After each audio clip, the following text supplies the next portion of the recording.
पिछले 4 दिनों से कर्नाटक के सीएम पद के लिए अड़े डीके शिवकुमार अब पिघल गए हैं। सिद्धरामैया को सीएम और डीके को डिप्टी सीएम बनना तय हुआ है।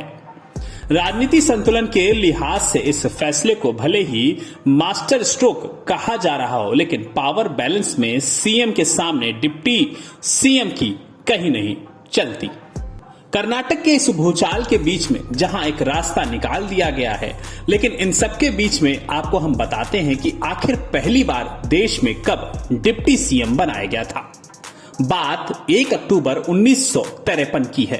तब की मद्रास प्रेसिडेंट से तेलुगु भाषी इलाकों को काटकर आंध्र स्टेट बनाया गया था। टी प्रकाश राम इस नए राज्य के पहले सीएम बने। उन्होंने नीलम संजीव रेड्डी को अपना डिप्टी सीएम बनाया। देश में डिप्टी सीएम बनाने का यह पहला मामला था। 1 नवंबर 1956 को हैदराबाद के एक बड़े हिस्से और आंध्र प्रदेश को मिलाकर नया राज्य आंध्र प्रदेश बना। सीएम बने नीलम संजीव रेड्डी। रेड्डी ने अपनी शपथ से ऐन पहले डिप्टी सीएम बनाने से इनकार कर दिया। वो बोले, डिप्टी सीएम का पद एकदम गैर जरूरी पोस्ट है। तब रेड्डी ने अपने अनुभव के आधार पर यह कमेंट किया था, लेकिन आज भी ये सच ही है।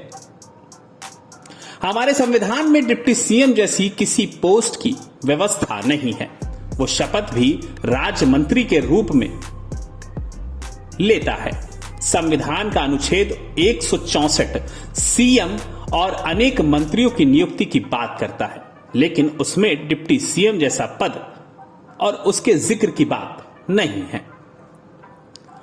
कोई डिप्टी सीएम कितना ताकतवर होगा, ये उसे दिए गए विभागों से तय होता है।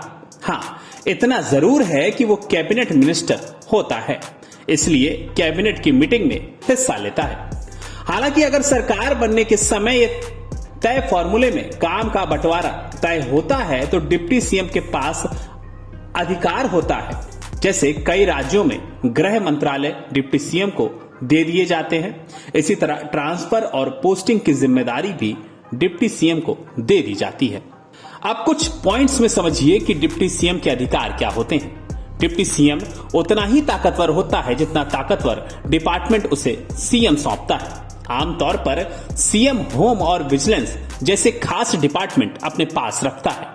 होम डिपार्टमेंट के जरिए सीएम राज्य की पुलिस और कानून व्यवस्था के मामले में, विजिलेंस के जरिए भ्रष्टाचार के मामले को सीधे अपने काबू में रखते हैं। राज्य में क्लास 1 अफसर और ट्रांसफर और पोस्टिंग का एकमात्र अधिकार मुख्यमंत्री का होता है। इस मामले में डिप्टी सीएम का कोई भी अधिकार नहीं होता है। डिप्टी सीएम को सरकार के कैबिनेट स्तर के बाकी मंत्रियों के बराबर तनख्वाह और भत्ते मिलते हैं। प्रशासनिक मामले में भी डिप्टी सीएम के पास सीएम को मार्क की गई फाइल को देखने का अधिकार नहीं होता है। सच तो यह है कि डिप्टी सीएम को भी बाकी मंत्रियों की तरह उसके दिए गए विभागों से जुड़ी फाइलों को पास कराने के लिए सीएम को भेजनी पड़ती है। डिप्टी सीएम कैबिनेट की बैठक की अध्यक्षता नहीं कर सकता।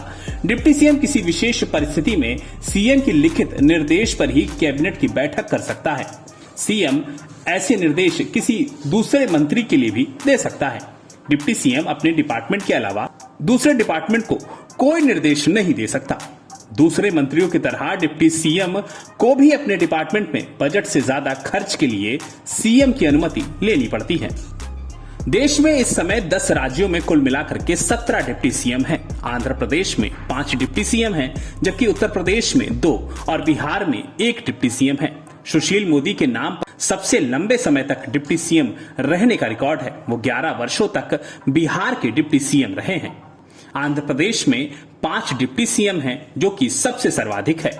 इनकी नियुक्ति का मकसद आंध्र प्रदेश के 5 प्रमुख क्षेत्रों को प्रतिनिधित्व देना है।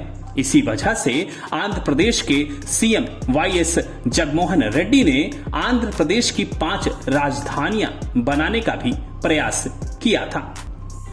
उत्तर प्रदेश में भी 2 डिप्टी सीएम हैं, केशव प्रसाद मौर्य और ब्रजेश पाठक। इन दोनों की नियुक्ति की राजनीतिक मायने भी हैं। दरअसल केशव प्रसाद मौर्य पिछड़ी जाति से आते हैं, जबकि ब्रजेश पाठक ब्राह्मण हैं। केशव प्रसाद मौर्य यूपी में बीजेपी का ओबीसी चेहरा है। यूपी में ओबीसी की आबादी 43.13% है।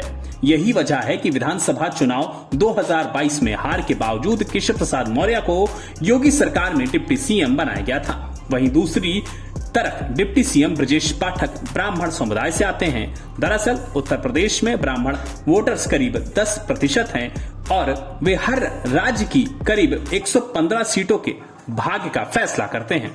इसी वजह से इस बार उत्तर प्रदेश में ब्रजेश पाठक को डिप्टी सीएम बनाया गया था, क्योंकि वो ब्राह्मण चेहरा है। तो ये था मिला जुला लेखा जोखा डिप्टी सीएम को लेकर के कि डिप्टी सीएम पद कैसा है और उसकी ताकतें कितनी कारगर होती हैं। डेस्क रिपोर्ट, अटल टीवी।